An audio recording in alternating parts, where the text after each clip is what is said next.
केला बेचने वाली चुड़ैल।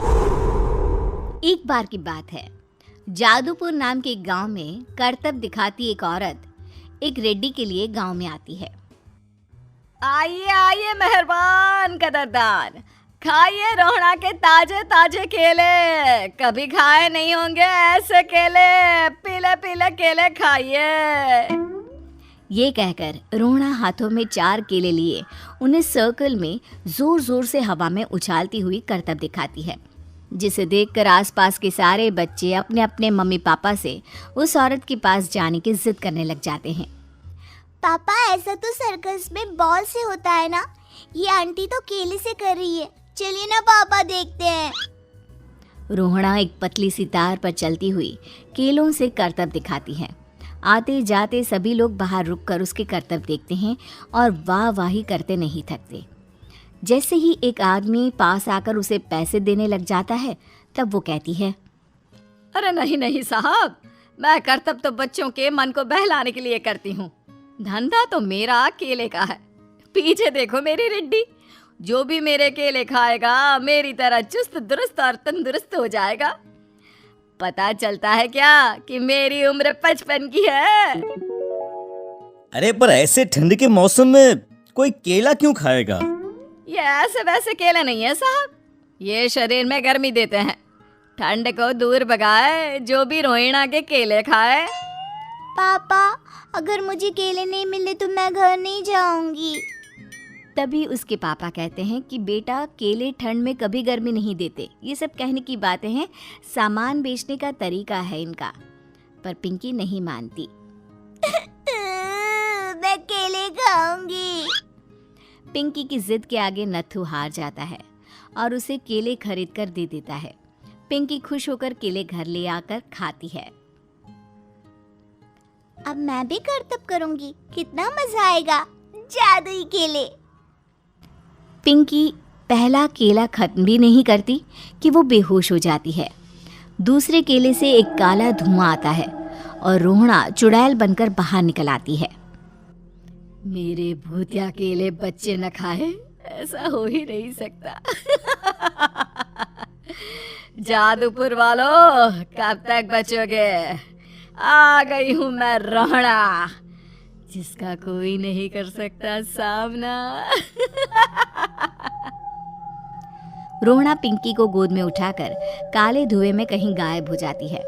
शाम के वक्त नत्थू घर लौटता है और पिंकी को घर में ना पाकर उसकी माँ से कहता है, माँ पिंकी कहाँ है? अरे बेटा, उसे तो तू सुबह करतब दिखाने ले गया था ना, फिर कहाँ वापस आए तुम दोनों? मुझे लगा तू उसे अपने साथ मंडी ले गया होगा।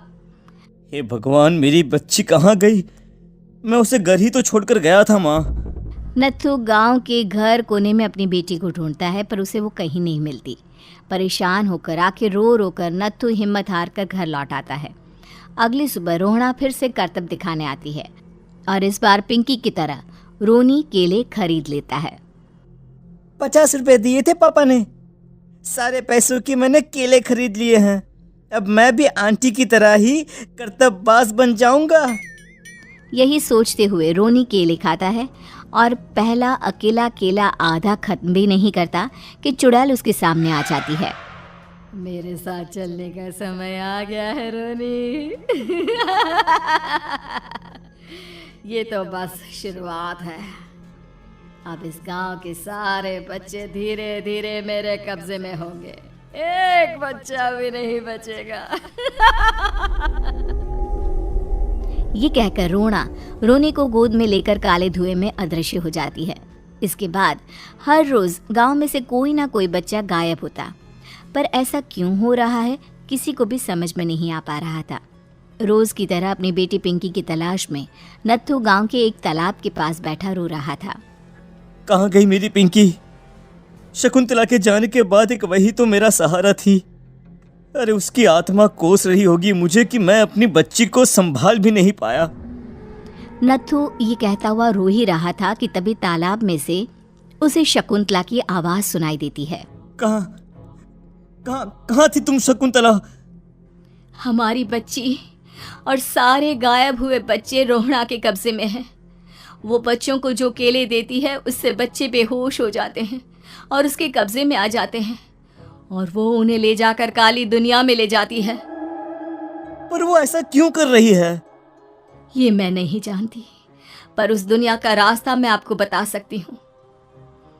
जहाँ ये नदी खत्म होती है वहाँ एक केले का पेड़ है, उसके नीचे एक दरवाज़ा है, वहीं से रास्ता जाता है उस दुनिया का। ये कहकर शकुंतला की आत्मा गायब हो जाती है। गांव के सभी लोग झुंड बनाकर उसी रास्ते से काली दुनिया में चले जाते हैं और वहाँ देखते हैं कि सारे बच्चे वहाँ काम कर रहे थे। पापा मुझे ले चलो यहाँ से। पापा पापा। सभी बच्चे अपने मम्मी पापा से लिपट जाते हैं। तो तुम लोग यहाँ तक आ गए? क्यों हमारे बच्चों को पकड़ लिया तूने? तुझे शिकार ही बनाना है तो ले, हम सब आ गए हैं, हमें खा ले। नहीं, मुझे बच्चे चाहिए। मेरे बच्चे के बदले तुम लोगों के बच्चे। क्या मतलब? मैं इसी गांव में रहने वाली एक औरत थी। केले की चोरी के इल्जाम में मेरे बेटे को गांव वालों ने इतना मारा कि वो मर गया। उसी दिन मैंने ठान लिया कि गांव वालों का भी वही हाल करूंगी। कुछ दिन बाद बेटे के चले जाने के दुख में मैं भी मर गई और मेरी भटकती आत्मा एक चुड़ैल बन गई। और फिर मैंने बदला लिया तुम सबके बच्चे छीनकर। बर्दाश्त नहीं कर पाए ना? सोचो मुझ पर क्या बीती होगी। हमें माफ कर दो रोना। पता नहीं ये किसकी गलती थी, पर हम सभी माफी मांगते हैं। हमारी खुशियाँ लौटा दो, तुम भी तो एक माँ हो। गांव वालों की बात सुनकर रोहना का मन पिघल जाता है और वो बच्चों को छोड़ देती है। उसके बाद काली दुनिया बच्चों के लिए जादुई दुनिया बन जाती है।